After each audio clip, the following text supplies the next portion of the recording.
Postseason baseball is upon us, and we here at One-on-One Sports couldn't be more excited for the Fall Classic. In preparation for the World Series, we've got a brand new segment debuting called Around the Bases. Our MLB experts are in position to break down the playoffs from every angle. So let's send it down the first base line to Jason Vonick in our film room to study some of the top seeds from the AL and NL. Jason? Thanks, Joe. We're going to take a look at two offenses that you may see a lot of this postseason, the Yankees and the Reds. The Yankees are the team we're going to start with because their offense could lead to ring number 28. The pitching staff for the Yankees is mediocre at best, but they're able to rely on their offense to get by. Let's take a look at the success they had at the plate in Game 1 of the ALDS. New York's offense is great at taking advantage of pitches over the plate, as we see Ichiro do in the first inning of Game 1. Derek Jeter scored on the double, and the Yankees took the early 1-0 lead.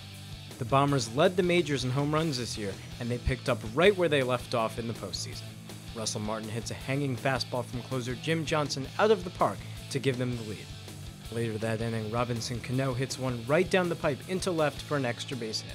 The Yankees lead the league in runs scored after the 6th inning, mainly because of their execution at the plate. While the Yankees can get by with their mediocre pitching staff because of their hitting, the Reds struggle when their bats are cold. When their bats are hot, one of the main reasons is leadoff hitter Brandon Phillips.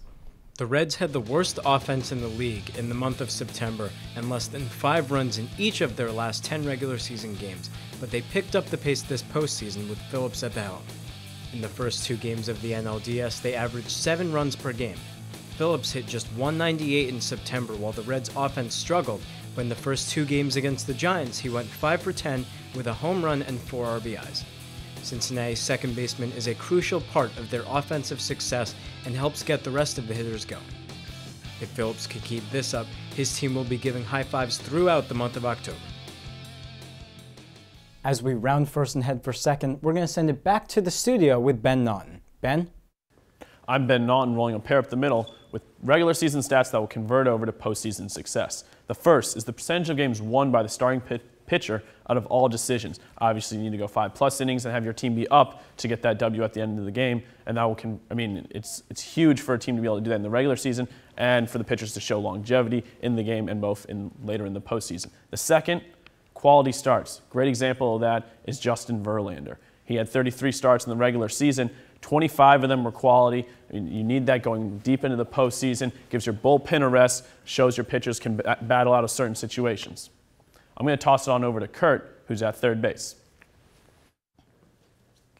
Well, guys, we've safely rounded second, and now we've arrived at third. I'm joined by Ryan Balick and Jackson Brodie. Play a little whose side are you on? So, guys, my question for you today is the one-game wild card. Should it be more of a series play-in, or is this one game what we like? It's got to be a series. You got to do 2 out of 3 games. I know that Major League Baseball is going to stick with the wild card, and I know people complain that the season's too long. Well, you know what? The season ends usually early November. If it's another 2 or 3 days, fine. I think a one-game playoff for the wild card, it's just not worth it. I mean, not even another 2 or 3 days. It's literally just one day. I mean, I just think it's so silly for a team to have to come and play 162 hard-fought games in the regular season, and they get one chance to play in the postseason, and they go right home. But it's just so hard for a team to cope with that. Like, could you imagine being the Atlanta Braves having a 7-game lead in the wild card of the St. Louis Cardinals, have to play them in one game at the season ends, and the season's over? The actual game itself, many people agree, whether it's you want to turn it into a series or just a one-game playoff, it just doesn't make any sense. But you played devil's advocate. What about the fact that the one-game play-in is the most exciting thing we have in baseball right now? I mean, it works great for football. Well, you say it's the most exciting thing that we've had in baseball, but we look at last year and this year. The last 2 games of the season have been very, very exciting. We don't really need. I personally disagree with adding the extra wild card team.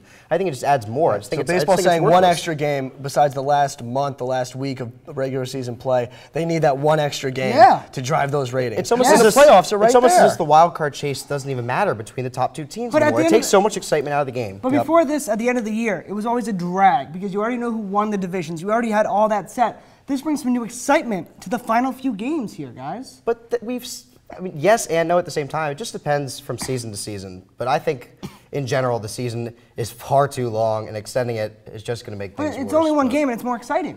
I don't see how one game really hurts anything. I just don't see why you're going to open it up. So why not have the top 2 division teams get in? That's what I'm saying. Like, when does this end? Well, guys, certainly it can be tweaked, but for right now, I think I like it. I know you guys don't. We'll have to see what happens. But we are getting the sign from our third base coach. It is time to go home. Let's throw things over to Joe. Thanks, Kurt. We're heading down the stretch here. I've got our MLB expert, Matt Dowdle, here. Now, Matt, finish things off here. World Series predictions. Let's start with the AL and NL. Who's going to represent them? Well, for the NL, I'm going to go with the Washington Nationals. Some people may argue that Cincinnati Reds are in for a great postseason run, but I like the Nationals. They have a great offensive team. If they can be on their game and be consistent throughout the playoffs, I think it's going to be very difficult to stop them between Harper, LaRoche, Zimmerman. I mean, Morris. The team goes on. They have a lot of potential. And I'll take away just their batters. You go to the pitching, you have Gio Gonzalez, you have Jordan Zimmerman. They have a great bullpen. I think the Nats have a great chance to make it to the World Series. Yeah, they got a great young core. Now, how about the NL? The AL, I'm sorry. On the AL, I have the Yankees. They're historically a great team come the playoffs, and we all know that payroll buys talent, and they have a lot of it. And just like the Nats, they have a large amount of offensive power. Cano, Granderson, Ichiro. I mean, they have just loads of it. And then with CeCe Sabathia being your ace in the hole, I mean, it's a pretty hard team to try to compete against. Yeah, it's one of the scariest lineups in baseball now. Nationals, Yankees, World Series. Who's coming out on top? Who's getting the title? I want to say, and I'm sure a lot of people would expect it to be the Yankees, but hey, I think this year is the year of the Nationals. Wow. They've done a great job. Teddy won a race finally. I mean, if they, like I said, can stay consistent, I don't see them being able to be defeated. The offense is great. The pitching's great. That Yankee firepower is going to be hard to beat, but you know what? Teddy did win a race, and that is the first time ever, so there's a first time for everything. Exactly. You never know. Time to step away, but coming up next, Kurt and one of our NFL experts try to fix some of the underperforming teams in the league. Stay tuned.